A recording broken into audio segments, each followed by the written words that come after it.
Muchas gracias. Buenas noches, amigos. Volvemos a hablar en portuñol acá en mi oficina. En verdad, Alfonso nos llamó y aclaró que las charlas habían sido muy completas, muy buenas, pero había un par de dudas que se quedaron. Desgraciadamente, no hubiera tiempo de contestar a todas.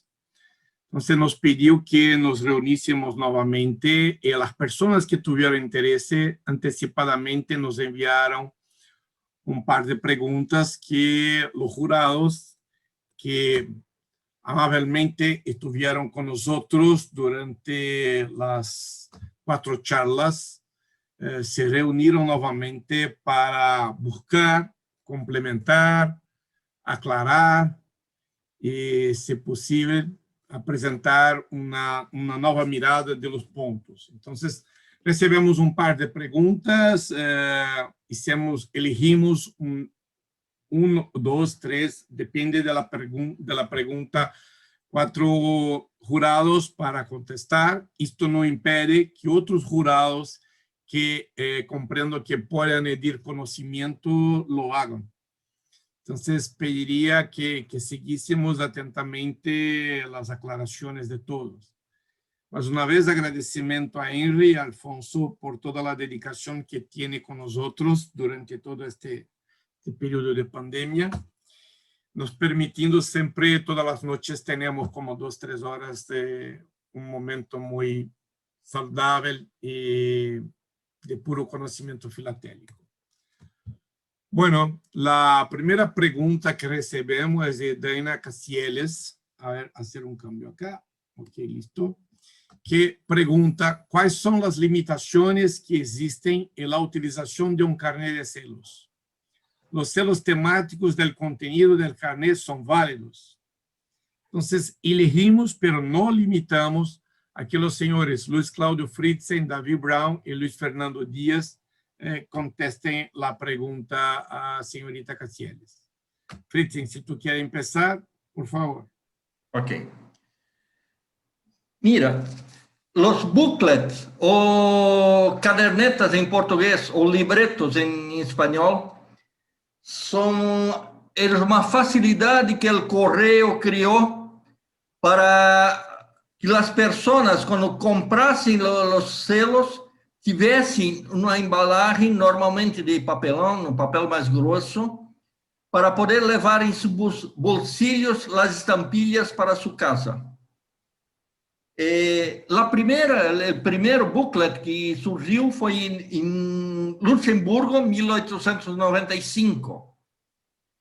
Depois, em Alemanha, 1905, e Inglaterra, 1909, começaram a aderir publicidade em los booklets. E a pergunta específica é: tudo que tem em booklet que foi emitido por correio se pode utilizar em coleções temáticas. Portanto, a tapa externa, frente ao verso, a tapa interior, as estampilhas, tudo se pode utilizar como exemplo, como figuração em la coleção temática. A única regra que se tem é que não pode exibir solamente a tapa, sem os selos internos. Ou seja, se um libreto desse está incompleto, isto não pode participar de uma coleção temática. Mas todas as frentes, que essa é a pergunta feita, se pode utilizar. Vamos mirar acá. Essa é uma coleção de tortugas de Manuel Ribra.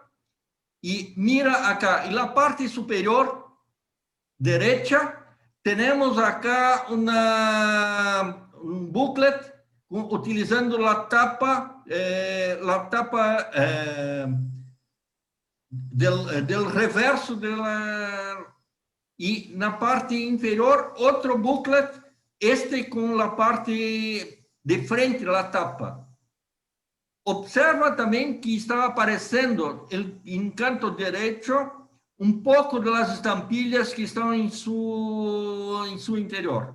Esta es la forma correcta de exhibir. O se coloca con las estampillas apareciendo en un pedazo, o se escribe la legenda que los celos están en interior. Eso es obligatorio y esa es la regla para los carnets o para los booklets. Esta sería la respuesta que nosotros tenemos que dar. Espero que los otros complementen esto. ¿Se puede hacer una pregunta de lo que dijo Fritzen al tiro? ¿O? Un gusto. Fuerza. Ahí en el yo veo dos booklets. El booklet de arriba no veo las estampillas, que se muestren las estampillas interiores, ¿o estoy equivocada? No. Es la tapa, Edna. Eso. La superior es la tapa ¿Es uno de son verso dos? del booklet. Ahora, si con Ok. legenda, basta contar na legenda de la página, na legenda filatélica, que las estampillas están en su interior. Y ahí, si el jurado tiene duda, se abre el marco para poder mirar esto. Bueno. Más que antes de abrir para las preguntas, Luis Fernando y David Brown pueden complementar Bueno, me permiten. Yo tengo aquí unos ejemplos de unos booklets. Por ejemplo, acá tengo un booklet de Israel. Este es el lado frontal. Si se fijan, esta tapa se puede usar en una temática, por ejemplo, de pinturas. Se dice pinturas en inglés y en hebreo, una marca. En el reverso viene publicidad de mayonesa. Si alguien está haciendo una temática de comida, de platillos, puede usar este booklet de este lado. Y adentro suelen venir, vienen los sellos, que en este caso son monedas romanas. Si alguien hace algo de los romanos o de arqueología o de dinero, puede usar estas monedas. O viene cierta publicidad interna. Por ejemplo, aquí viene por ejemplo, de tés, de una compañía de tés. Entonces pueden usar esta publicidad, pero lo que dice Fritzen es que el carnet debe estar completo, no se vale quitarle los sellos o quitar tapas. Por ejemplo, acá hay unos más modernos de Inglaterra. Este, por ejemplo, es del 007. Adentro viene una infinidad de temas. Por ejemplo, aquí vienen banderas, aquí vienen calaveras, vienen todo tipo de juegos del azar. Esto puede ser muy bueno en temática. Cualquier página de este booklet puede servir. Aquí hay armas. Luego, por ejemplo, acá hay un booklet de México. Aquí está de gasolina, si están usando vehículos o algún combustible, algún tema así. Del otro lado viene publicidad de diarios, de periódicos. Entonces puedo usar todos los elementos del booklet, pueden ser usados. Por ejemplo, en la otra tapa viene aquí otro combustible de California Oil, Standard Oil. Esto se puede usar, de preferencia, como dice Fritzen, conservar íntegro el booklet, pero toda la parte, cualquier parte del booklet puede ser utilizada para la temática. Y se puede presentar el booklet cerrado, como este, de animales, o lo pueden abrir y dejar unos sellos que se vean el booklet y los sellos. Depende a qué le quieren dar preferencias. Ahí ustedes tienen que buscar la parte que en su temática les quede mejor. Entonces el booklet en sí puede ser mostrado de cualquier forma. Gracias.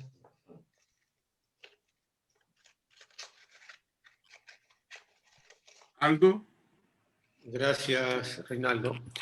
Una pregunta interesante, el tema de cómo presenta el booklet en temática. Puedes utilizar la parte de adelante, la parte de atrás, la parte interna. Puedes utilizar los sellos, pero se puede si bien entiendo que no se puede utilizar un booklet que no tenga sellos, ¿se podría utilizar un booklet parcialmente usado? O sea, que tenga algunos sellos, pero que no esté completo. Sí. Sí. La regla no es precisa, en ningún lado dice si el booklet es completo o no incompleto, pero tú tienes que demostrar que su finalidad era vender sellos, pagar un porte. Pues de preferencia que sí tenga sellos. Pero no necesariamente que esté completo. No, en ningún lado entra ese detalle. O sea, por decir que puede quedar solamente un solo sello del booklet, se demuestra que está dentro y es válido. Sí, ese detalle no se entra a tal grado de detalle. Ok, gracias. David, Luis Fernando. Luis Fernando. Sí, las dos respuestas de Fritzen y David son muy buenas y muy completas, pero ahora Aldo rompió el naipe. En una colección mía, yo uso un booklet incompleto y lo uso incompleto porque no existe completo. Por eso. Y explico, como bien decía Fritzen, el por qué lo hago así. Pero sí es romper el naipe. No, como dice David, no está escrito en ningún lado, pero es la mejor pregunta de la noche la acaba de hacer Aldo, apenas empezando. David, ¿puedo agregar algo? Por favor, Miguel. No, te voy a mostrar la pregunta que hizo Diana. Diana está trabajando ahora, por eso no está acá, por eso hizo esta pregunta. Se refiere a este carnet que es del año 1930 de Francia, que en su interior tiene los sellos de Louis Pasteur, que ella lo tiene cuando habla en su colección, cuando habla de la rabia. Pero hace poco hubo algún coleccionista o juez que le había recomendado que no lo ponga porque el contenido no tenía nada que ver. Yo le dije, yo estoy seguro que sí, pero ya que está esta posibilidad de tener una charla con los jurados, le digo, hace una pregunta y así despejar la duda. Pero bueno, yo no tenía duda de que está perfecto el uso porque está el carnet completo y ella está hablando de la rabia, que es Louis Pasteur el que la descubrió, entonces, y más que un carnet muy, muy importante. Pero bueno, la pregunta era referida sobre este carnet, por eso ya que estaba acá aproveché para mostrarlo. Muchas gracias. Yo usaría ese carnet por la cara de Louis Pasteur que muestras. Carlos Rivera, por favor. ¿Cómo, Una David? pregunta, como este booklet que enseñó David, hay unos que como, digamos, cuesta mostrar las páginas del centro, entonces no se puede separar ninguna página. ¿Cómo lo harías ahí para presentar las páginas del centro? Como el que tenía la calavera, por decirlo así. Yo la verdad, cuando he expuesto estos, por la misma dificultad y no romperlos, prefiero solo mostrar o por afuera el anverso o el reverso. Es muy complicado lo demás, pero lo puedes desarmar en caso de, digamos, de emergencia, que puedes desarmar uno también. David, no y también correcto. si no escanear el interior. Sí. Pero sí son complicados, Carlos, porque son muy, muy gruesos y muy duros estos booklets. Neste caso específico, tenho um semelhante em minha coleção. O que acho? Comprei uno destaquei lá a parte que interessa e tá o outro inteiro abaixo. La segunda gran pregunta de la noche, la de Carlos Rivera. Pablo, por favor. Don Reinaldo, por favor, antes de Pablo, para contestarle una cosita a Carlos. Por favor. Yo tengo también en una de mis colecciones el mismo caso que Carlos está presentando. Es uno de Mozambique que no se deja mostrar. Es cosido. Y yo hice la barbaridad. Yo no tengo tanta plata como otros colegas, como el señor Fritzen, para comprar dos, y compré solo uno y lo descosí. Y entonces lo descosí y presento la tapa y las hojitas sueltas como entremetidas en lo que queda vivo de la tapa. Lo único que se perdió fue el hilo. Por favor. Una pregunta. Yo tengo aquí, no es el carnet que ustedes están mostrando. Acá tenemos ya como un carnet, pero son sellos adhesivos, autoadhesivos. La publicidad que esto tiene es del correo. No sé si logro mostrar bien. Sí, Aquí perfecto. están los sellos y la publicidad es de Correos del Ecuador. Ahora, Sí. este carnet, pensando en que ahí hay el arco, una foto de Galápagos. Acá tenemos unas iguanas. ¿Podría utilizarse este tipo de carnets adhesivos en temáticas? Pero estos no lo vas a encontrar a este carnet usado, porque son varios. Entonces tendría que, mi pregunta, ¿se utiliza esto, el carnet completo como lo tengo aquí, o habría que sacar las estampillas? Gracias. Sim, se pode utilizar. Pelo fato de ser estampilhas adesivas, não há óbice nenhum, continua sendo carnet, é perfeitamente válido. Todas as imagens podem ser utilizadas em coleções temáticas. Ok, muchas gracias. Pablo, tienen que tener cuidado que por un pequeño motivo no desperdicies media página con ese carnet.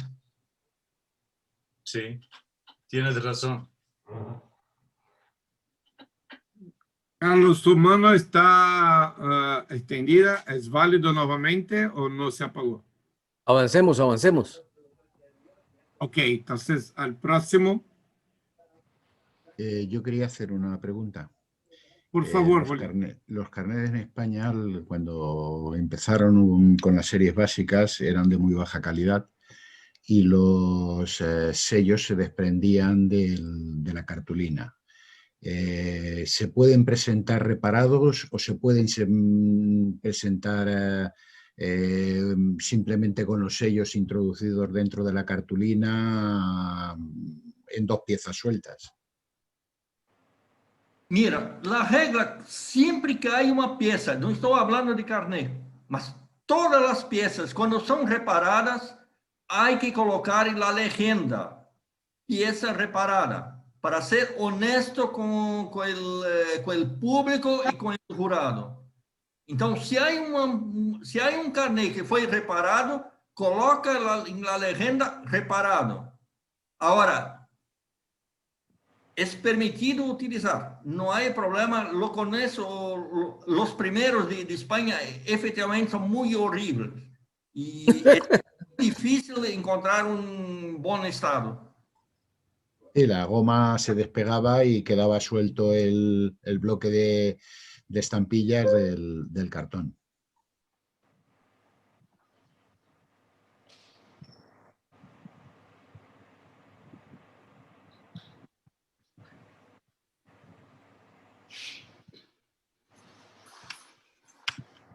Rato que la computadora no se mueve ahora.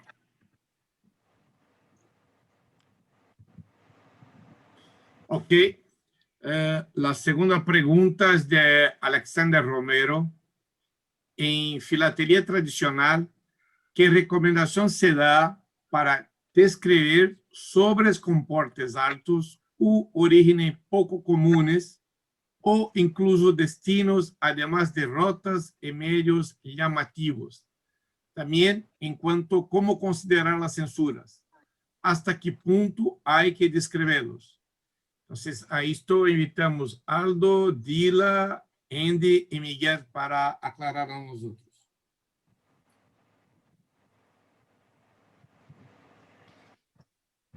Hola, buenas noches.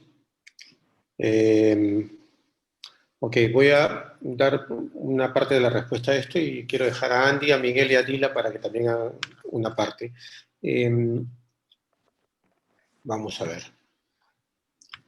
Para comenzar, filatelia tradicional no es lo mismo que historia postal, con lo cual la descripción de una pieza no tiene que ser tan desmenuzada, tan específica como la historia postal. En pocas palabras, se debe darle preferencia, valor al sello, a la estampilla, al uso de la misma, y a partir de eso trabajar y explicar el porte, si los son portes altos, el motivo del porte, la combinación, y a cuántas veces o cuántas tarifas corresponde ese porte. Los orígenes, igual que el origen, igual que el destino, es interesante en la medida de que Si son destinos raros, por decir, ya hablo por Perú, una carta de 1860 de Lima o de Perú a China, no es lo mismo que una carta de Perú a España. Entonces, es importante hacerla notar, ¿no? Probablemente destinos únicos o destinos poco conocidos es importante notarlos. Rutas, si son importantes, pero como digo, no tan específicas, también.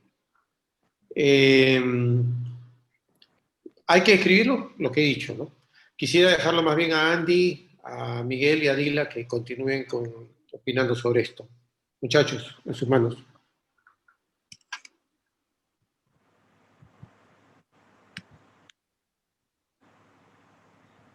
Dila. ¿Quién? ¿Entro yo? Sí, Dila, dale. Ok. Buenas noches para todos, que aún no saludé. En tradicional, por lo general, la información es escueta, puesto que lo que se está resaltando más bien es la estampilla. No, sin embargo, yo no descartaría el estudio y guardar en un ámbito, en un sector separado de mi colección, porque por lo general sucede que las explicaciones, las colecciones tradicionales, después, una vez que ya te exigen a poner tantos sobres en la tradicional, que después se convierte prácticamente en una colección de historia postal. Entonces, todas las informaciones que uno está teniendo y no puede poner demasiado texto en la tradicional, puede ir siendo guardado en otro rincón, porque yo creo que eventualmente lo va a necesitar. Con respecto a los de las censuras también, ya se ve que hay censura, se puede mencionar así de paso nomás una carta censurada. Y por lo general el estudiarlo al material desde su punto de vista de rareza o escasez, y ahí sí mencionar dos conocidos por mí, ¿verdad? O uno conocido por mí, ¿verdad? Esas son informaciones que uno investiga y está demostrando al jurado que conoce sobre su material. Entonces podría ser un gran aporte el hecho de mencionarlo, pero en secreto, en oculto, tendría la razón por la cual estás poniendo ese material, porque no puedes escribir mucho en tradicional. No sé si cubro todo. Andy. Bueno, sí, lamentablemente se me había colgado la computadora, pero volví a entrar con la tablet. O sea que no escuché la primera parte de lo que contestó Aldo. De todas maneras, le quiero contestar a Alexander Romero que no se debe perder la idea que uno está en una colección tradicional.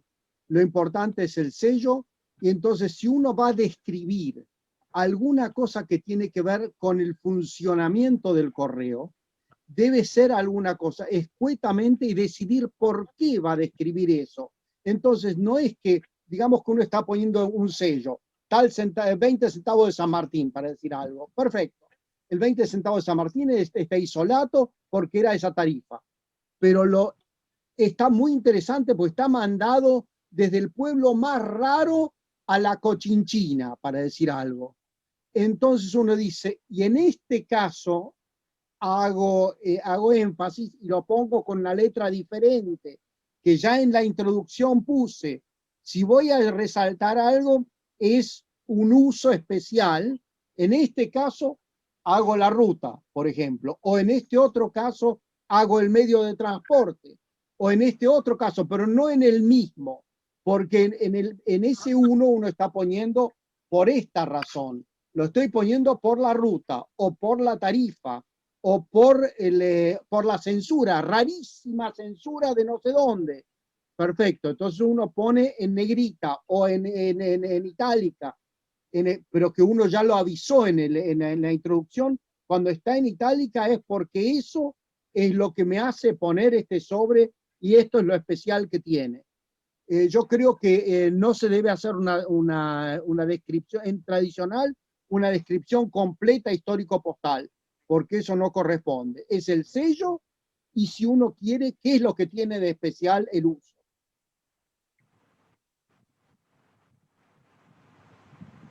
Creo que con eso más o menos he contestado, ¿o no? Sí, Miguel. Miguel. Miguel. No, digamos, no sé si Miguel va a contestar. Nosotros estamos actuando en equipo en este caso, ¿no? Sí, pues. Estás en mute, Miguel. Sí, bueno, a ver, retomando el tema, concuerdo totalmente con Andy, es casi lo mismo que habíamos dicho al principio, que Andy no lo escuchó. Solamente indicar las rutas cuando sean realmente necesarias o interesantes, o que sean no frecuentes, la forma del transporte. O sea que si debió ir, por ejemplo, en el caso de Perú, la correspondencia debió ir de Callao vía Panamá para luego cruzar el Istmo y llegar a Francia. Curiosamente, una carta que no es común, se fue por Magallanes, se fue por la parte sur, rodeó la parte sur de América y llegó a Francia sin tocar Inglaterra. Eso, por ejemplo, vale la pena mostrar. Pero conseguime no... una. ¿Ah? Conseguime una, quiero una. Yo tengo una, ahí te la mando. Pero la situación es esa, ¿no? O sea, tampoco decir, bueno, que fui ya por el capitán de barco tal, con el barco de nombre tal, que salió el día tal, porque no es historia postal, es tradicional. En historia postal es totalmente inverso. La estampilla es lo que menos interesa de la pieza. Interesa porque tiene un valor, pero no es, digamos, el punto más claro. Lo más fuerte en historia postal es justamente la ruta, la tarifa, es más, el barco y muchas cosas que son que jugaron alrededor de la carta. Esa es la diferencia, Alexander. Ahora, ¿me escuchan ahora? Sí, Miguel. Perfectamente. Se me había cortado, ahí volvió. Sí, no, yo quería hacer referencia también al tema de los isolatos, ¿no? Que es fundamental en tradicional tener todos los valores para los cuales el correo creó los distintos sellos y ponerlos en isolato en el principio de cada valor.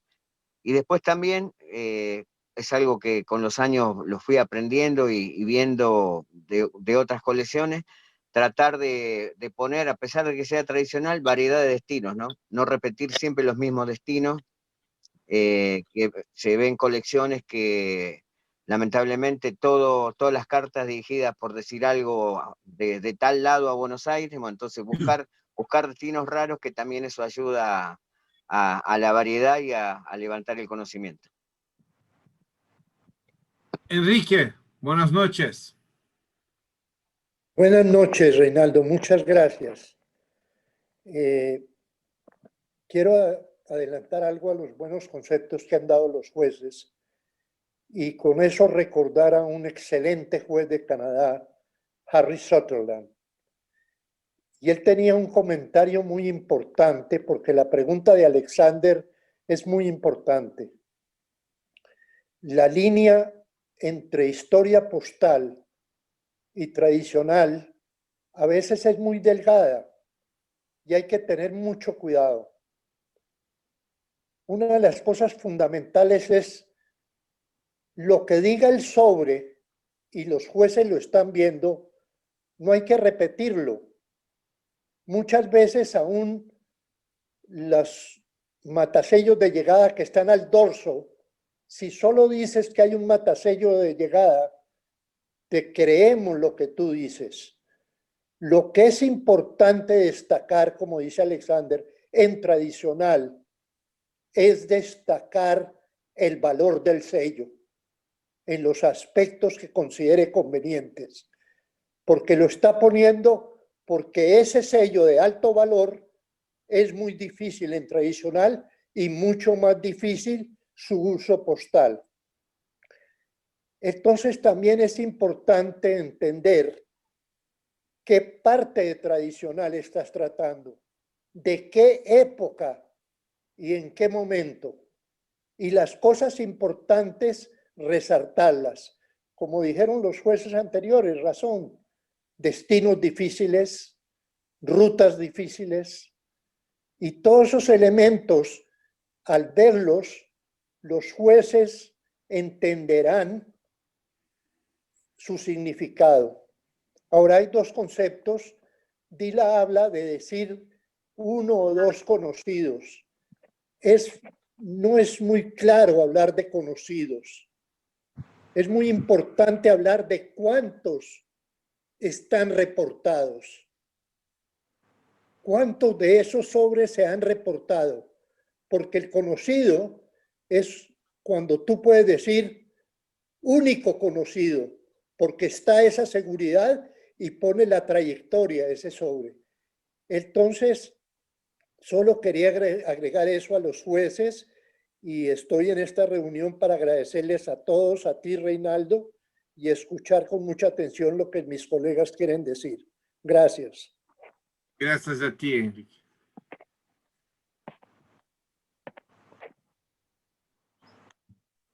¿Hemos cubierto la consulta, Alexander, o hay algo más que preguntar? No, hay más preguntas y esta pregunta tiene una amplitud más grande. Que pregunta Alexander Romero. En cuanto al porcentaje en espacio u hojas en exhibición se permiten para mostrar bosquejos, ensayos aprobados y no aprobados, pruebas de artista, prueba de color, muestra, espécimen, incluso si se tiene celos sueltos con matacelos de lugares remotos o poco común.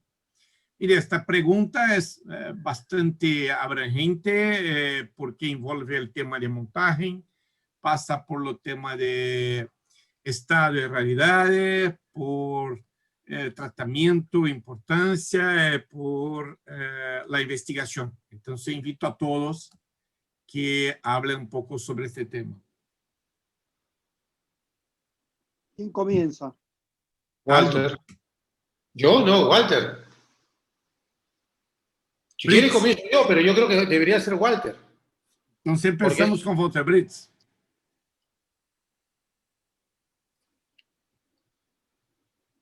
A ver. ¿Walter no está? Yo creo que no. Entonces, Aldo, empieza, por favor. Empiezo yo porque Estaba en mute, ahí está. No, yo estoy acá. Okay. ¿Me escuchan? ¿Está Walter? Ahora sí. Empiezo porque solamente porque estoy justo primero en la lista, pero es como dijo Reinaldo, es una pregunta de Alexander muy interesante y que involucra todos los aspectos de una evaluación en tradicional, porque pienso que él está hablando, aunque no lo diga ahí, está hablando de filatelia tradicional. Por supuesto que mi parte, o sea, la parte nuestra, de nuestro grupo, nos había tocado la parte de presentación, y todos sabemos que el montaje y la presentación es justamente lo primero que ve el jurado, pero por otro lado es lo último que hace el coleccionista. Primero tiene las piezas y después hace el montaje. Y ni que hablar que todos estos elementos que está nombrando acá Alexander, todos van dentro de la colección, y la pregunta de qué porcentaje hay que poner va a depender de un montón de factores y no solamente de la presentación. Por ejemplo, la rareza es fundamental de todo esto que está nombrando, si el material es raro o es único registrado, por supuesto que tiene que ir. Pero eso lo voy a dejar, y el tratamiento y el conocimiento lo voy a dejar al otro grupo. Si me dejas compartir, yo puedo mostrar, una vez que el coleccionista, ahí está, se decidió a cuáles son los elementos que quiere mostrar, voy a compartir simplemente algo que mostramos la otra vez para reafirmar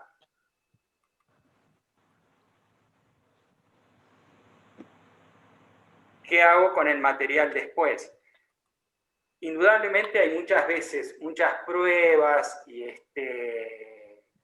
que son grandes en tamaño, y a veces dificulta la presentación, porque si se pone todo al principio, como que queda demasiado completa las hojas, y como ya lo vimos también en la presentación que hicimos antes, no es conveniente girarlos o ponerlos en otra posición que no sea en la posición en la que se ve.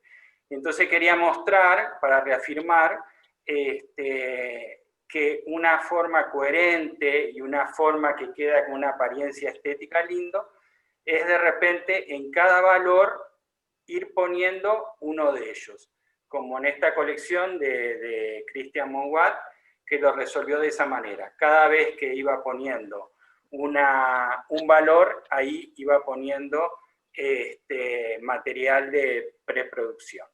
Pero por supuesto que es solo una idea de la presentación.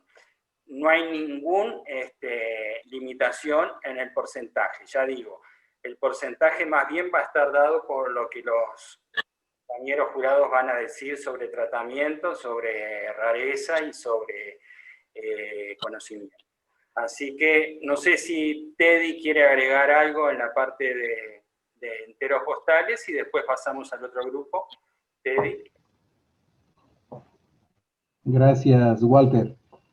Bueno, me encantaría responder la pregunta de Alexander en darle un porcentaje, pero yo tengo que decirle, hablando básicamente de presentación, tiene que haber balance entre las piezas de material de archivo con relación a lo demás de la exhibición.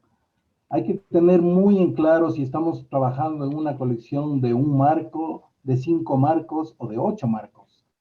El material de archivo tiene que ir en relación a la cantidad de hojas que estamos presentando. No podemos llenar, en una colección de un marco, por ejemplo, no podemos poner 3 o 4 o 5 páginas solamente del material de archivo. Esto debe llevar un balance que tiene que ir de la mano con el tratamiento, pero no podemos exceder el material de archivo de un número determinado de páginas. Me atrevo a decir no más de un 15%. En cuanto al tratamiento, sí, ya puede hablar el otro grupo, pero en presentación, el golpe de vista de material de archivo, que es muy evidente, muy claro, yo creo que no debe excederse de un 20%. Adelante con el siguiente.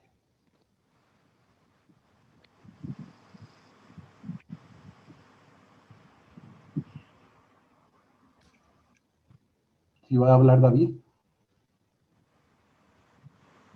Yo no sé si la pregunta, Alexander, iba para temática, pero en temática la regla dice que el material debe ser lo más variado posible.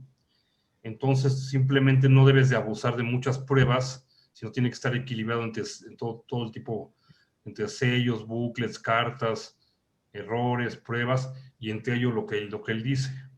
Que esté lo más equilibrado, no poner demasiado. La pregunta es para tradicional, más bien. Andy, ¿seguís vos? Sí, bueno, yo quisiera comentarle a Alexander que no es lo mismo.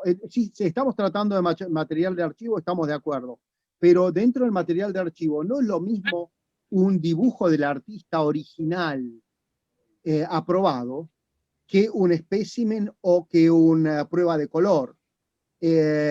Por lo tanto, él debe dar predominancia a las piezas del material de archivo a las más importantes. No puede ocupar muchísimo lugar con eso, porque si no termina siendo una colección de pruebas, ensayos, cuños, etcétera, cuando lo importante es el sello emitido. Entonces yo iría si tiene el dibujo de artista, que en general hay uno solo, entonces ese no me cabe duda que hay que ponerlo. Luego, si tiene unos buenos cuños aprobados, mejor. Y si después tiene alguna prueba de color, bueno, ya está, o algún espécimen extraño, pero no tratar de llenar con esas cosas, porque si no se pierde, como dijo muy bien Teddy, el balance. Hay que tener un balance. Y lo importante de la colección tradicional es el sello. El material de archivo es una linda introducción a cómo se hizo el sello, pero no es el sello. Entonces, poner el énfasis en aquello que tiene mayor importancia. Desde el punto de vista de matasello, de sello suelto con matasello especial en una colección tradicional, solo si es muy significativo. O sea, si uno tiene una cosa que es fantástica, bueno, la muestra y la destaca, pero no lo puede poner en forma rutinaria porque no es lo importante el matasello. Si no, estaríamos entrando en marcofilia, que es una rama de la historia postal. Entonces, si uno tiene un matasello que es, pongámosle, uno tiene un lindísimo 10 centavos de American Bank y tiene matasello de Humaitá. Fantástico, muy bien, está haciendo American Bank, tiene el matasello de Humaitá. Bueno, lo muestra, pero no muestra igual de Humaitá que el de San Antonio de Areco. Si no, tendría que mostrar miles y eso no es el lugar para mostrar matasello, sino que muestra ese uno que es infrecuente. Pongo ese como ejemplo, como podría poner en cualquier otra serie, otro ejemplo. Me parece que el matasello tiene un poco menos de lugar que un dibujo de artista, por ejemplo, que es fantástico. Reinaldo. No se te oye, Reinaldo. Reinaldo habla muy lindo. Reinaldo está en mute. Reinaldo permiso, Luis Fernando. Alexander está hace mucho tiempo con la mano extendida. Pero Alexander es el dueño de la pregunta. Mejor sí, oye, así es. Mejor Por oye eso, todas las respuestas primero. No, Primero me permite, porque quizá tiene una pregunta que tu contestación la complementa de forma preciosa. Excelente, Reinaldo. Como siempre tenés la razón. Bueno, pues muchas gracias a todos los jueces por sus respuestas. Realmente sí me han aclarado muchos aspectos. La duda que me queda a mí es en cuanto pues, a una colección tradicional. En una serie hay diversos valores emitidos. Entonces, lo que yo entiendo es que hay que exponer cada valor, ojalá, digamos, si fuera el sello único en un sobre de cada valor, y así aumentando los valores en su circulación. Entonces, en digamos, tarifas bajas, los destinos son muy sencillos. Estados Unidos o a la ciudad. Entonces, eso, digamos, no es tan llamativo. A mí no es tan llamativo, pero lo he hecho porque así lo han dicho la UASI. Interpreto que son las reglas, que hay que mostrar los sellos con los sobres con sellos únicos. ¿Estoy en lo correcto o no? No, sí, pues, el isolado. Sí, podés, sí, Alexander. Vos armás tu hoja con el material de archivo, con el sello, con un fantástico múltiple. Si tenés un bloque grande, por ejemplo, 20 sellos de un sello fantástico, lo pones. Si pones 20, no pones 4, 3, 2, pones el bloque de 20. Y después pones el sobre con el mejor sobre que tenés del isolato para el cual fue emitido el sello. Lo cual no quiere decir que no puedas poner dos sobres. Puedes poner un sobre del isolato y poner un sobre especial o significativamente distinto, o si que dice algo fantástico, por ejemplo, que dice, digamos, que ha sido multado por alguna X razón no común, entonces también lo pones. O si fue utilizado ese sello, en vez de ser un isolato de salida, fue utilizado como un isolato de posta restante. Eso también es interesante. O como un isolato, está claro, utilizado para algún otro, para un otro sentido que no sea solamente el original, el simple. Siempre busca el más lindo uso que tengas.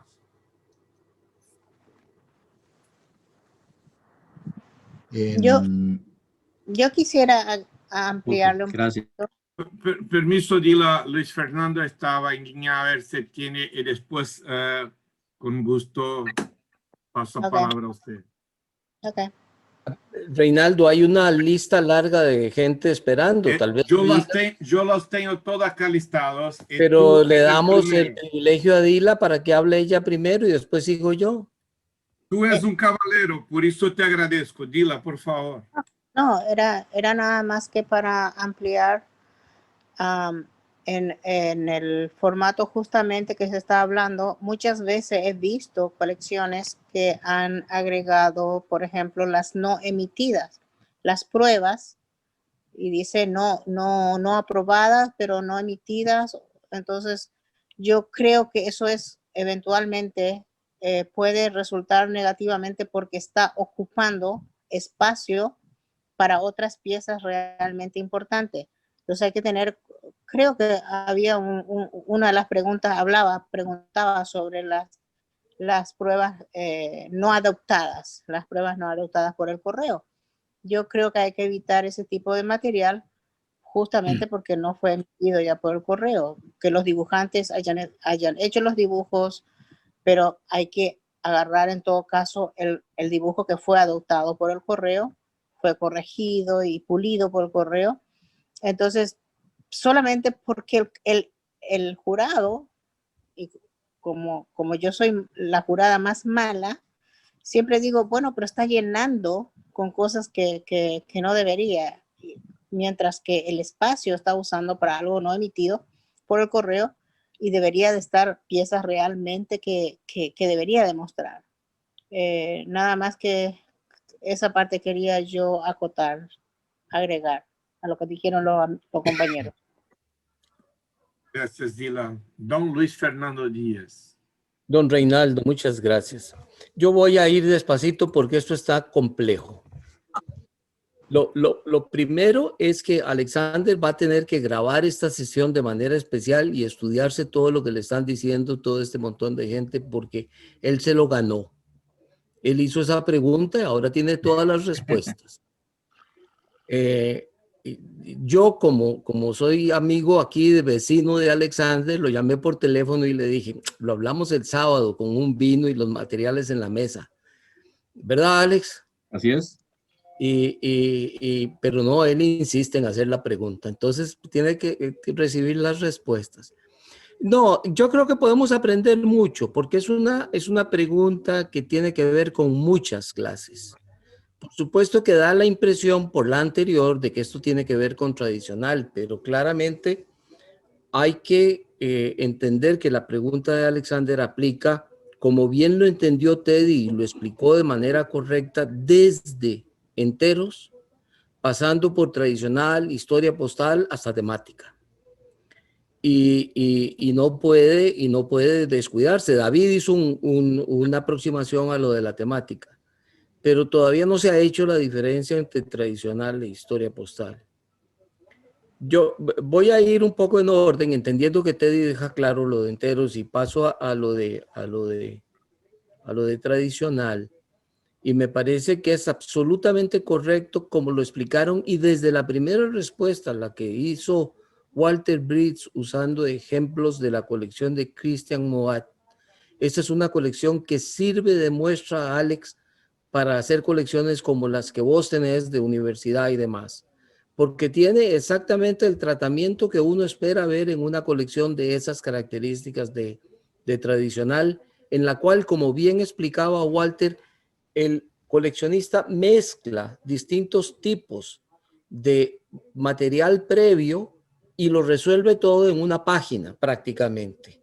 Después continúa con el resto, pero cada valor lo dejó resuelto en una página usando distintos materiales en distintos casos.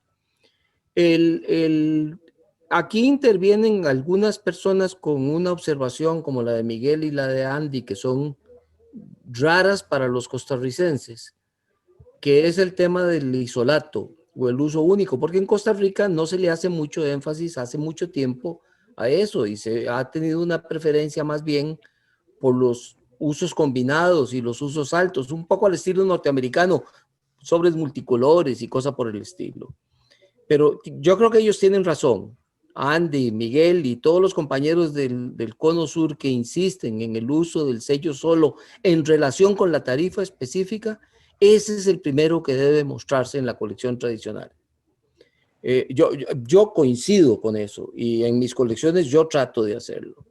De aquí podemos dar el salto a historia postal. En historia postal uno podría decir que hasta donde sea posible, mejor no mostrar el proceso. Sin embargo, hay una salvedad y hay que tener clara esa salvedad porque es del reglamento. Hoy el reglamento de historia postal admite lo que se llaman las portadillas en los distintos capítulos. Y en las portadillas de los capítulos en historia postal puede introducirse material del proceso. Porque la portadilla no es en sí misma un desarrollo de la historia postal. Es una introducción a lo que se va a tratar. Y puede jugarse con él, con comedimiento, como todo. Aquí tiene mucho que ver la advertencia de Teddy, que yo la apuntaría en todas las colecciones, en todas las páginas, en todo momento. Balance, balance, balance. Esa es la palabra clave. Balance. Y por último, en el caso de la temática, lo que David dice está bien, sin embargo puede uno avanzar un poquito más y dejar claro de que en temática se estimula y es de muy buen gusto y se valora muy bien el que se hagan estudios. Entonces de pronto tenés una estampilla en la que hay un elemento como el Pasteur, que hablaba Miguel hace un rato de la colección de Dayana, o el Pasteur que está en la colección de Edna. En una página pones muchísimas etapas del proceso y podés ponerlas de distinta forma y algunas muy valiosas, algunas muy raras, otras un poco más corrientes, pero cada una de ellas distinta y puede usarse entonces en temática todos los que mencionaste, incluidos los matasellos. Pero una vez más, con el criterio que Teddy advertía, que yo creo que es correcto, del balance. Y perdón por haberlo hecho largo, Reinaldo. No, perfecto. Enrique, por favor.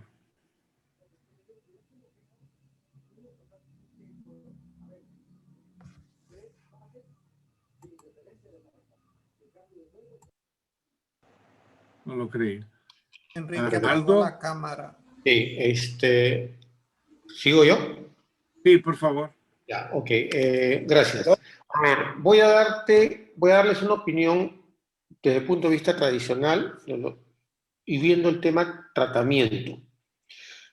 La pregunta de Alexander, bueno, lo hemos desmenuzado muchos jurados y es cierto que al final es una cosa que yo puse en la conferencia y creo que Teddy lo acaba de decir, lo acaba de decir Luis Fernando, es balance.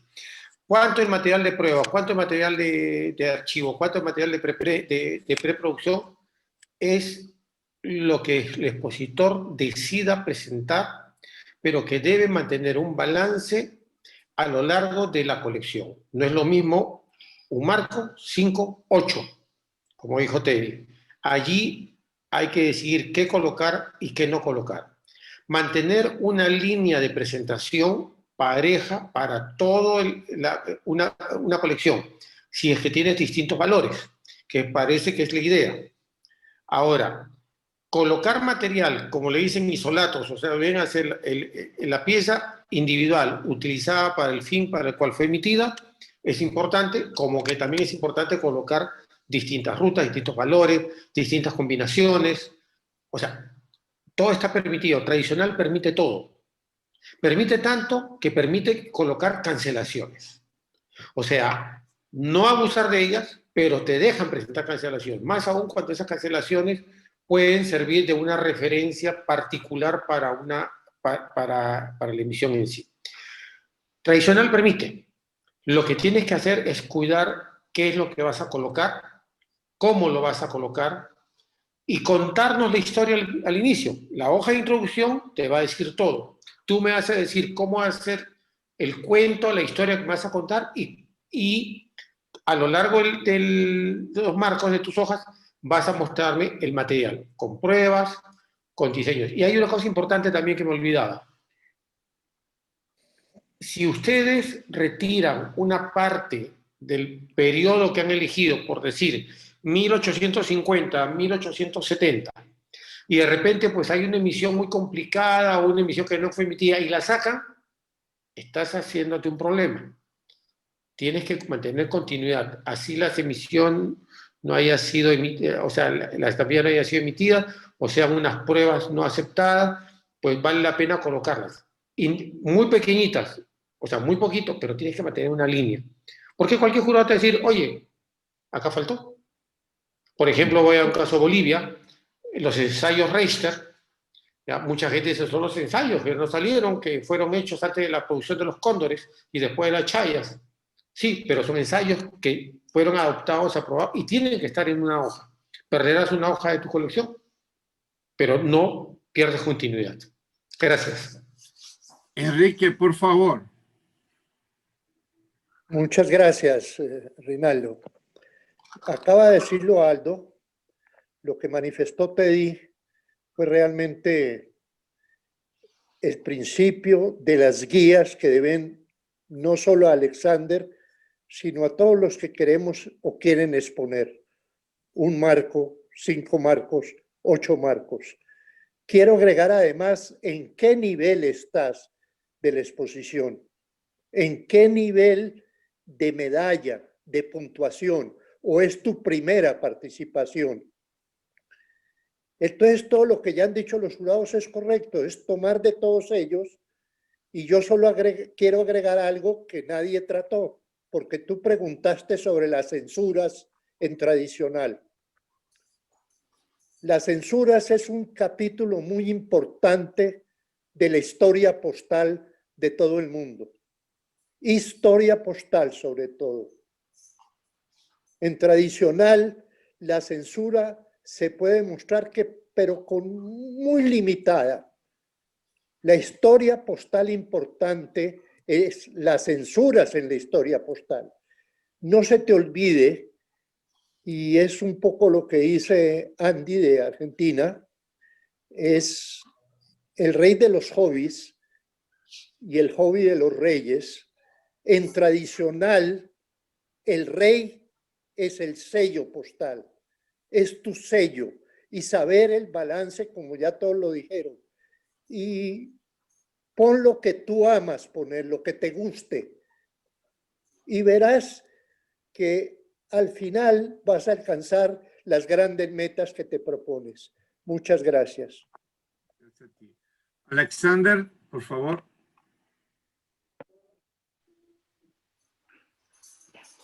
Alexander tiene la mano extendida.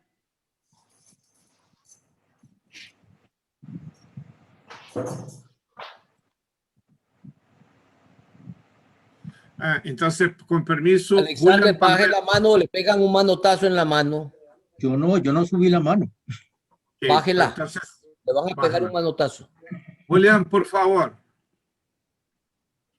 Sí, bueno, aquí en España, a partir de las primeras emisiones de los sellos dentados, se pueden ver muchas cartas con franqueos múltiples, multicolores, cuando para esos destinos o para esos destinos existía el sello tipo. Ese tipo de carta preparada, porque evidentemente tricolores, cuatricolores, ¿cómo se pueden introducir? Se deben introducir y caso de que se puedan introducir, ¿cómo se deben introducir y en qué cantidad en una colección?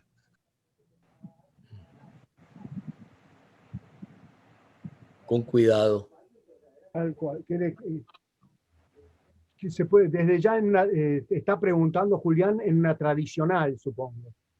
Sí, en la tradicional preguntó. Sí, estoy preguntando en la tradicional. Sobres multicolores con valores mezclados cuando realmente existe un valor tipo para ese uso específico. Julián, yo mostraría nuevamente de ese sello el material de archivo, el sello en sí, el bloque mejor que puedo tener, el isolato para qué fue emitido, y si tengo significativamente un lindísimo sobre multicolor, pero que dice alguna cosa especial, que me dice, por ejemplo, fíjense, con este porteo alto, por ejemplo, pudo ir a Cochinchina certificada y expreso y no sé qué más. Ah, qué lindo. Ahora, si es solamente porque es un multicolor, no agrega gran cosa. Lo que agregaría es si ese multicolor es por alguna razón especial. O sea, entonces destacarlo, es decir, sí, tiene un 5 centésimos, un 15 centésimos, un 50 centésimos, tiene para pagar semejante porteo, es un multicolor para pagar un servicio especial. Entonces uno lo destaca. Ahora, no pone 5 servicios especiales, porque eso ya sería entrar en la historia postal, es otra cosa. Uno pone 1. En otras palabras, volvemos a la palabra que usó Teddy primero y que usó Aldo y que usó el Luis Fernando y que usamos todo, que fue el balance. Cuidado, una cosa es la tradicional y otra cosa es la historia postal. Muchas gracias. Ahí tengo algo que comentarte y apoyar lo de Andy. Hay un tema que, disculpe que me he metido así sin decir nada. Reinaldo, ¿está bien o...? Por favor, siga. Sí, discúlpame. Solamente por apoyar el tema con Andy. Los multicolores en siglo XIX se pueden encontrar con, digamos, como un uso regular, por ejemplo, antes de la GPU, antes de la Unión Postal Universal, los países que no tenían acuerdo con de un tránsito de la correspondencia utilizaban el correo británico, se pagaban con estampillas británicas parte del envío, y los británicos, por ejemplo, en el caso de las oficinas consulares de Perú, pagaban los portes de un chelín y 6 peniques, y después un chelín y más peniques, en combinaciones con muchas estampillas de diferentes valores para llegar al porte. Esas combinaciones de colores, pues son válidas, no fueron hechas de forma filatélica. Las otras, que podían haber sido hechas con un solo valor, ya estamos hablando cuando ya viene el tema de coleccionismo como tal, pues ya deja un poco, digamos, una diferente forma de verlo. Eso es todo. Gracias.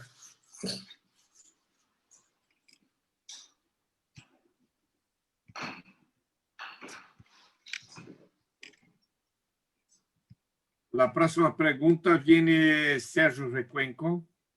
He escuchado la recomendación de evitar el uso poco material moderno en colecciones temáticas. ¿Qué aspecto de puntaje se afecta si hay mucho material moderno en una colección temática? Invito a Fritzen, David y Luis Fernando. ¿Quién empieza? Bueno, Sergio Recuenco, buenas noches. Lo que pasa es que si pones mucho material moderno, donde vas a salir, puedes salir afectados en los puntajes de rareza. Normalmente, hay excepciones, pero normalmente el material moderno no te va a dar todos los puntos de rareza que tú quisieras obtener. Por eso, dentro de lo posible, si tu tema lo permite, hay que tratar de buscar material más antiguo que suele ser más raro. Eso es lo que yo opinaría de la pregunta.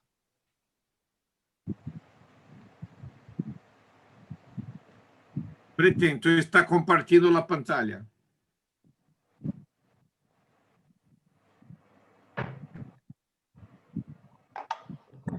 Está en mute, Fritzen.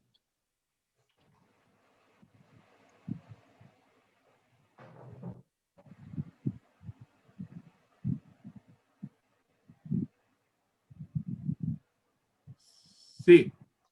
¿Está compartiendo la pantalla? Sí está. Déjame ver, porque estoy... Ok. Mira, el uso de material moderno. Como David estaba hablando, nosotros tenemos en julgamento la temática, el criterio, condición y rareza, son 10 y 20 puntos. En la regla, en la temática, tenemos que destacar que cada pieza debe estar relacionada con el tema escogido y debe preencher de forma más clara y más eficaz. Y el criterio de condición y rareza requiere una evaluación de la calidad del material expuesto, considerando el estándar del material existente para el tema escogido, la rareza y la dificultad de adquisición del material seleccionado. Hay unas pautas sobre las cuales se deben basear los jurados. Una pieza clásica, por ejemplo, una prueba o una primera misión en un país, siempre será mejor que una prueba de Mônica de 1952. Y esa, por su vez, es mejor que una prueba de Guiana de 2010, y así sucesivamente. Un matacelos fancy de Estados Unidos, de dos iniciais ou finales do século XIX, será mejor dos que logo que apareceram na década dos 20 ou 30. Na carta certificada, terá sempre mais rareza que um porte ordinário. O sentido comum serve para intuir também a rareza. E vou dar como exemplo um castor. Eu posso utilizar um castor como para esse de Alemanha, de DDR. Ou posso utilizar um castor de Canadá de 1859. Ou melhor ainda, a emissão de 1859 é o vermelhão. Então, na temática, como vou utilizar somente uma estampilha na hoja, vou escolher a melhor possível pelo critério de rareza. Por isso que escolhemos um material que seria o material moderno, e estou perdendo espaço. E a rareza sempre é significativa. Miramos, por exemplo, a coleção de Damian Lodge. Mira a rareza. Esse bloco à esquerda, que tem 3, 6, 10, tem 20 estampilhas de cisne, esse é o maior bloco conhecido. E ao centro, temos o inteiro postal, que temos solamente 4 conhecidos. À la derecha, temos esse de Austrália, e cisne de Austrália tem 3 peças conhecidas. Ou seja, o material é muito raro. E mira, se vou escolher falar de um cisne como esse de Austrália, não vou colocar o material moderno. Porque por isso que se habla em colocar material antigo para evaluar a coleção. Isto que é importante.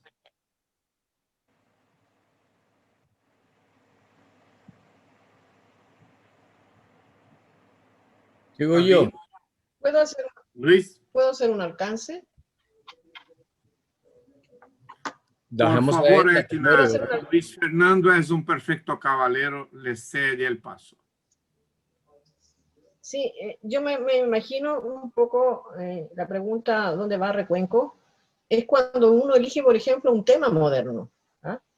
Ahí encontrar rarezas antiguas es muy difícil. Por ejemplo, si ponemos un tema, hablar ahora de COR2, del COVID, un tema actual, encontrar cosas raras, uno va a encontrar en el 80%, 90% va a encontrar material moderno.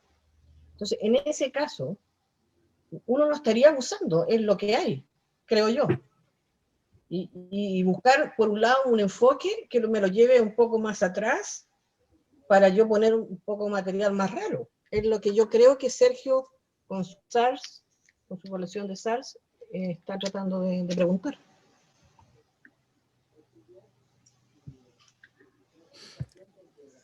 Eso. Por favor, Luis Fernando. Gracias, Reinaldo. Qué pena me da con Julián Palmero. En España son las 3 de la mañana y está oyendo estas cosas. Bueno. Las 3:20. 3:20. Bueno. Los jueces, mis compañeros jueces me van a matar por esto que voy a decir. Los jueces, todos son buenos. Yo todavía no conozco un juez que sea malo por decisión. Todos son buenos. Pero de pronto nos acercamos a las colecciones con ojos relativamente distintos. Y las vemos no subjetivamente, no estoy hablando de eso. Las vemos objetivamente con ojos distintos. Lo que el señor Fritzen acaba de explicar es absolutamente perfecto. Si el parangón es la colección de Damian Lage, por supuesto que tiene uno que verla exactamente con los ojos que el señor Fritzen acaba de decir. Pero si el parangón es la colección de Sergio Recuenco en la última exposición en la que la calificamos, la colección de Sergio Recuenco es extraordinaria. Y el material que tiene, como bien decía Edna, es por definición material moderno.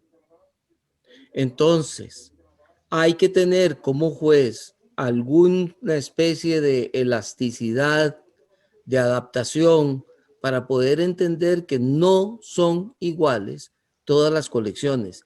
Y si hay un caso donde las colecciones son diferentes, es en temática. En temática hay temáticas que simple y sencillamente, una vez más, como decía Edna, no hay material viejo. No lo hay. Uno puede inventarlo y puede jalarlo o puede explorar las cosas raras escondidas y hacer ejercicios de innovación extraordinarios e incorporar materiales que están en los límites, en los 1850 y siguen en los límites hoy y meterlos como material viejo. Bueno, eso es una reflexión reciente. Yo escribí, en beneficio de Sergio, que me merece el mayor respeto del mundo, escribí lo que yo quería contestarle y lo voy a leer. Empiezo a leer. El puntaje no debe ser afectado por la presencia del material moderno. En cambio, el puntaje sí podría ser afectado por decisiones muy concretas sobre ese y otros materiales. Por ejemplo, A. Abuso de un tipo de material, no solo moderno, cualquiera. Si en una colección temática hay abuso de material, repito, no solo moderno, eso es más grave que poner material moderno. Por ejemplo, Publibel, tarjetas máximas o sellos solos, como bien dijo Fritzen. La segunda, que ya hemos hablado todos mucho, el balance. Tiene que usarse todo tipo de material distribuido por todo lado. Voy a poner un solo ejemplo usando la colección de Damián Lage. Si la colección de Damián Lage fuera toda hecha con material, exclusivamente con material como el que nos mostró Fritzen, de esa famosa página de Damián, la colección de Damián Lage no solo sería aburrida, sino que no tendría los premios que tiene, porque le faltaría diversidad. Es mucho más importante el balance y la diversidad que la crítica al material nuevo solo por ser nuevo. Y luego, la que ya han dicho todos, pero que yo la había escrito y entonces la repito solo leyéndola, C, el periodo bajo estudio. Hay periodos en que solo existe material de cierta época o de cierto tipo. Termino. Gracias, Fritz. Gracias, Reinaldo.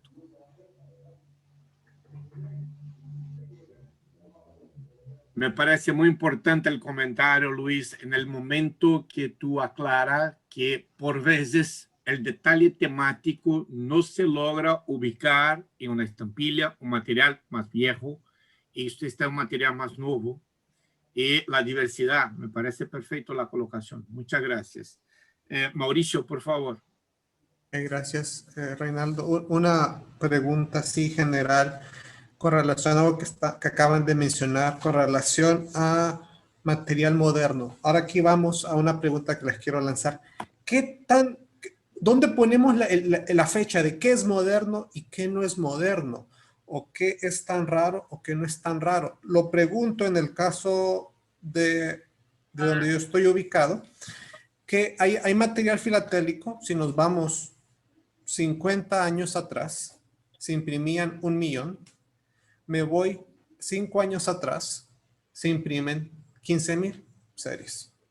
Entonces, uno es más antiguo. Bueno, ¿será moderno o no será moderno? Eso depende del criterio de cada quien. Aquí en mi oficina ya hemos tenido gente que se ha expresado que finales del siglo XIX para acá es muy moderno.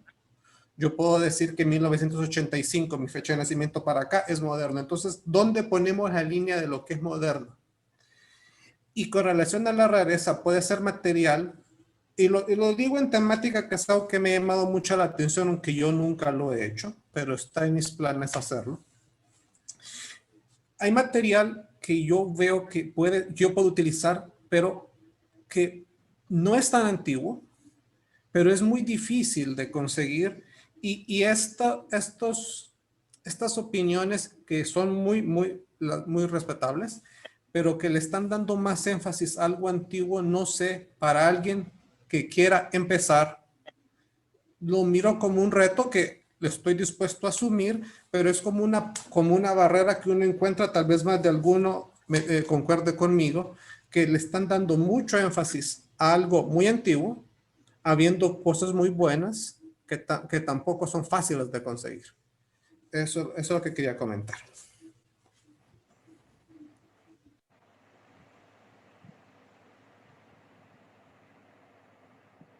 ¿Es un comentario o es una pregunta? Bueno, comenté y pregunté dónde pongo la línea de lo que es moderno y no es moderno. Yo quisiera saber dónde trazo yo la línea de qué es material moderno, en base a qué. Mira, quando eu coloquei o dispositivo, digo o bom senso. O bom senso define o que é melhor o que não é. Mira, quando vou colocar em uma hoja uma única estampilha, vou procurar escolher a melhor estampilha que reflete aquilo, como um dos elementos. Porque há outros elementos dentro da hoja. A estampilha é um desses. Se vale para tudo. Vale para enteros postales, se vale para todos os elementos. É sempre melhor. Qual é a melhor escolha que posso fazer para falar desse tema? Esse é o ponto. E aí, dentro dessas opções, vou ver qual que se adequa melhor. Mira, eu particularmente tenho problema com minhas coleções. Eu coleciono submarino. Submarino é algo de século XX. Evidente, tinha antes, mas estampilha não há. A primeira estampilha de submarino é de 1936. Ou seja, não posso considerar antigo. Não sei se entende. Então, minha coleção é tipicamente moderna. Agora, quando eu acho a escolha pelo tema, sei que há um limite em minha coleção. Não há como competir a minha coleção com a de Damian, que consegue pegar com pássaros, as aves, há material muito antigo. Se pega a paloma de Basileia, se pega muito material melhor, mais antigo. Entende? Então, em estado em rareza, sempre a de Damian vai ter mais pontagem que a minha. Não significa que seja melhor ou pior. Há uma limitação que eu sei que há uma limitação em minha coleção. Não vou deixar de fazer sobre isto por causa desse pormenor. Mas há um limite. Permiso. Sergio, tú tenías la mano extendida. ¿Continúa o ha desistido? No, solo quedó contestado bien lo que quería agregar, pero me quedó algo un poquito en el aire que podría agregar. Es de que cuando me refería a material moderno, me refería absolutamente a todo. Sobre circulados, pruebas, errores, cosas que, si bien son modernos, son algunas rarezas modernas. Y el reto es a veces cómo sabemos si el jurado está informado, porque las emisiones modernas es vastísimo, ¿no? Puede haber salido recién y yo me enteré de una cosa muy, muy rápidamente, la pongo en mi colección. Pero hasta ahora de todo lo que he visto, una de las cosas que pienso que ayudaría, pero que no es usual en las exposiciones FIP o FIAF, es la sinopsis, donde uno tiene la oportunidad de decirle al jurado por escrito: mira, acá hay una pieza que es rara, sea moderna o antigua, también vale para lo antiguo, y esto es lo que considero que podría yo también como expositor suponer que el jurado tal vez no esté bien informado, ¿no? Pero eso solo lo hacen en algunas exposiciones americanas. Esa es la oportunidad. Entonces, a veces uno queda un poco no diría al azar, pero sí a esperar de que, bueno, el jurado pueda tener más que el conocimiento, el tiempo de observar de repente y notar esa rareza que uno en las pocas líneas que le pone de comentario temático o filatélico puede ponerle, ¿no? Y de repente puede ser creíble o no, pero va a depender un poco del jurado que me toque. Al menos así pensaba, ¿no? Pero yo creo que ahora tengo más claro un poco el tema del balance, lo tengo clarísimo, es muy importante. No es poner un montón de piezas, sino donde se puede poner piezas más antiguas, hay que poner.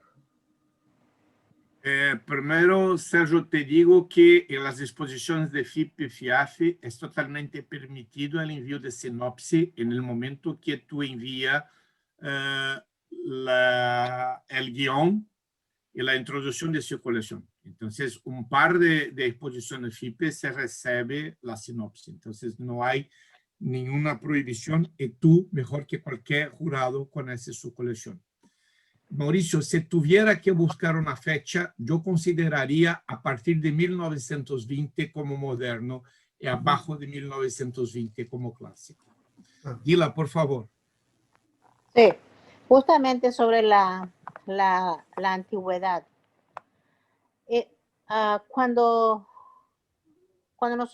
Voy a hablar primero de la historia postal, que es lo que más buscamos cuando vamos a mostrar la parte de los sobres, o buscamos siempre la primera cartas enviadas.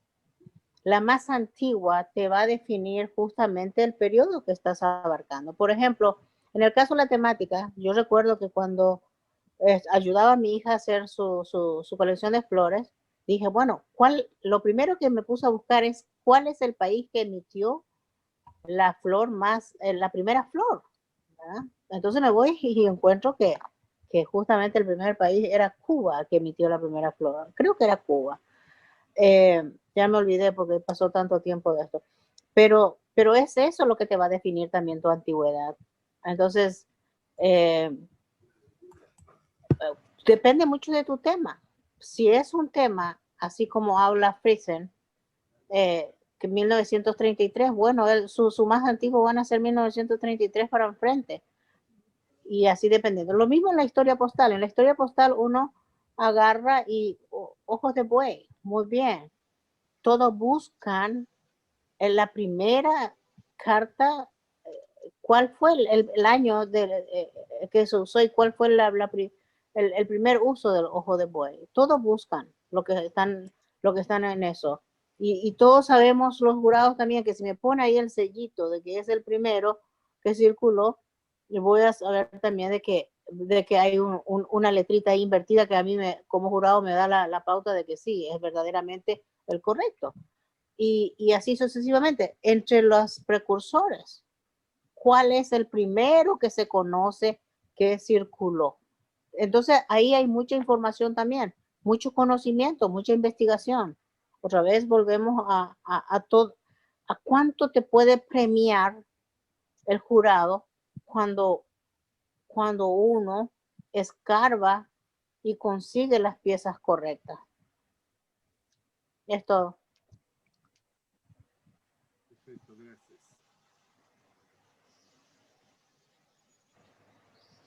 Bueno, hacemos un warm-up. La pregunta de don Luis Fernando Díaz, referente a la innovación.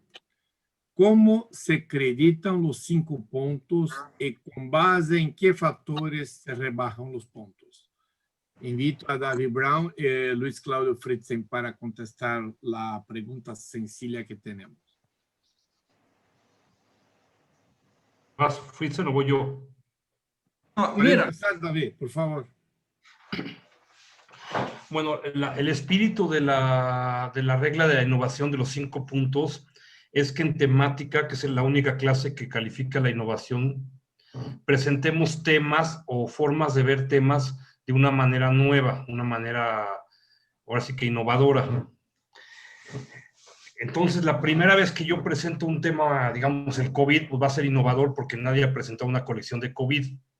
Pero cuando llega la segunda exposición, pues teóricamente ya no puede ser mi colección innovadora porque ya no es la primera vez, ya no es algo nuevo, ya es la repetición.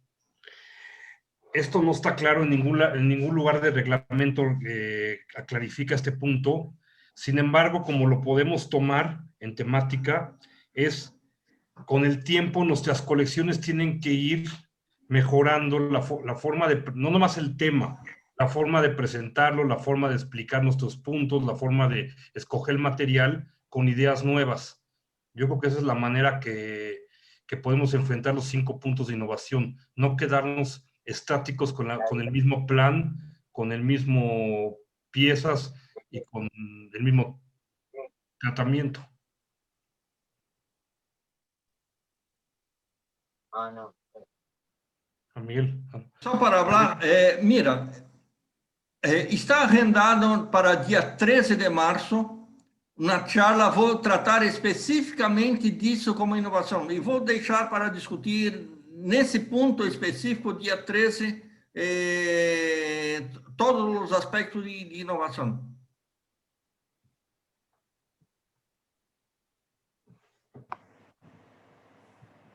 Este es el suspense para que todos nosotros nos metamos en 13 de marzo en tu charla.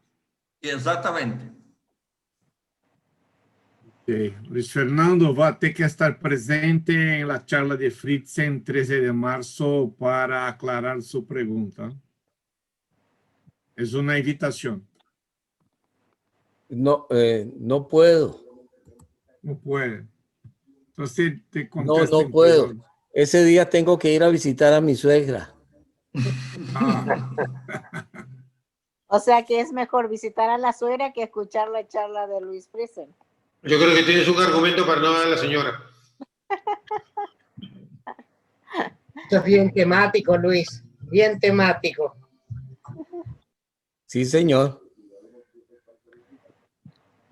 No, Reinaldo, tal vez cuando se quitó la otra pregunta sobre innovación y se programó la reunión con el señor Fritzen para ese día, debió haberse quitado esta. Perdóname, fuera mi error. No, pero dado que quedó, yo voy a hacer un pequeñísimo razonamiento de la pregunta. Y es que yo tengo muchos años de ser jurado. En muchas clases, califiqué primero en tradicional en la FIP y después califiqué en las otras, y en FIAF y en Nacional me ha tocado ver muchas colecciones de mucho tipo. Y si hay algo que yo nunca he sabido cómo se califica, son los 5 puntos de innovación en temática. Simple y sencillamente no lo sé. Yo te contestaría no, yo sé que cualquiera puede contestar, pero lo dejamos a que sea el señor Fritzen el día que nos va a exponer, el que nos diga todo lo que tienen que decir, digo yo. Perfecto, ok. Una sugerencia, señores. Tenemos más 7 preguntas. Mi sugerencia es que mañana hagamos la continuidad del tema con esas 7 preguntas, porque me parece que hubo un debate bastante bueno, bastante productivo. No sé qué parece a ustedes. Bueno, mi sugerencia por adelantado de la hora, 1:45 acá en Brasil.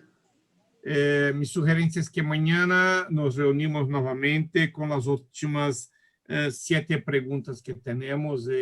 Pasamos más horas agradables juntos. ¿Qué les parece? Entonces seguimos para mañana. Muy bien. Perfecto. Muy bien. Muy bien. Gracias. De acuerdo. Muy bien. Y además de Bueno, muy gracias. bien, eso es parte de la innovación.